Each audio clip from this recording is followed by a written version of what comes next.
Welcome to Pindar Poetry. We hope you learned something new.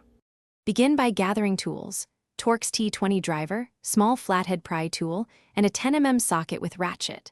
Park the car on level ground, set the parking brake, and open the hood.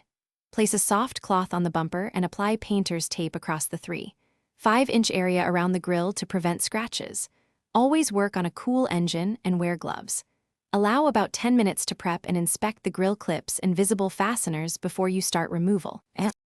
Start removal by locating and removing 4 Torx T20 screws across the top edge of the grille. Next, reach under the upper lip and pry each clip downward gently with the flathead tool to disengage the retention tabs. Move to the outer sides. Press inward on the clip tabs to free the bottom hooks, then pull the kidney grille straight forward and out of the bumper opening using even pressure to avoid bending tabs. Place all screws and plastic clips in a labeled container for reinstallation.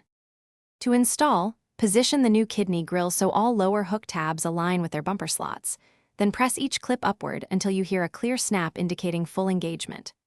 Reinstall the 4 Torx T20 screws across the top. Tighten them snugly with the 10 mm socket or driver, but avoid over-torquing plastic mounts which can strip. Remove protective tape, inspect even gaps around both kidneys, and carefully close the hood to verify fit. Test drive at low.